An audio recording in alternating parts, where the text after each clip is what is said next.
আসসালামু আলাইকুম, ডাক্তার নীলুফা ইয়াসমিন বলছি হ্যাপি হোমিও হল থেকে। আজকে আমি যে রোগ নিয়ে কথা বলবো এটি খুব গুরুত্বপূর্ণ। টিউমার টিউমার এমন একটি রোগ, সেটি স্তনে অথবা জরায়ুতে অথবা অন্য কোথাও যেখানেই হোক না কেন অত্যন্ত গুরুত্ব সহকারে দেখতে হবে। টিউমার হলে বায়োপসি, এফএনএসসি, এমআরআই, আলট্রাসোনো এগুলো করে দেখে নিতে হবে আপনার টিউমারটি ম্যালিগনেন্ট ক্যান্সারের জীবাণু আছে নাকি সাধারণ কোনো টিউমার, এটি দেখে চিকিৎসা শুরু করতে হবে। আর আপনারা জানেন হোমিওপ্যাথিতে রোগীর শারীরিক মানসিক গঠন, রোগের ইতিহাস পর্যালোচনা করে ওষুধ নির্বাচন করা হয়। তাই আপনি এই বিষয়ে যদি রোগী হয়ে থাকেন তাহলে খুব সতর্কতার সাথে আপনার নিকটস্থ একজন ভালো হোমিওপ্যাথি ডাক্তার নির্বাচন করে তার কাছে চিকিৎসা নেবেন।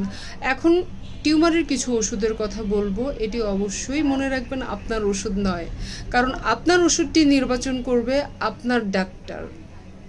আমি ওষুধ সম্পর্কে এই জন্যই কথা বলবো শুধুমাত্র জানানোর জন্য যে টিউমারের চিকিৎসাও হোমিওপ্যাথিতে রয়েছে, খুব ভালো চিকিৎসা রয়েছে। এখন আসেন কিছু ওষুধ সম্পর্কে ধারণা নেই। কোনিয়াম বিশেষত স্তন ও জরায়ুতে কঠিন টিউমার ধীরে ধীরে বড় হয়, ব্যথামুক্ত অথবা হালকা ব্যথা থাকতে পারে। ক্যালকেরিয়া ফ্লোরে আঁকাবাঁকা অসমান টিউমার হয় ফাইব্রয়েড অথবা সিস্ট প্রবণতায়।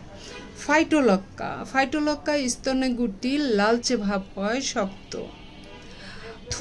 থুজায় হচ্ছে জরায়ু ওভারিতে টিউমার। সাইলেশিয়ার টিউমারগুলো দীর্ঘস্থায়ী গুটি পুঁজপ্রবণ অথবা সিস্ট প্রবণতায় এটি ব্যবহার হয়। টিউমারের জন্য আমাদের আরও অনেক মেডিসিন রয়েছে, তাই আপনি একজন ভালো হোমিওপ্যাথি ডাক্তার নির্বাচন করে তার কাছে প্রথম থেকেই যদি চিকিৎসা নেন তাহলে আপনি ভালো হয়ে যাবেন। আমার ভিডিওগুলো ভালো লাগলে লাইক, কমেন্ট, শেয়ার করবেন আর আমার চ্যানেলটি সাবস্ক্রাইব করবেন। ভালো থাকবেন, আল্লাহ হাফেজ।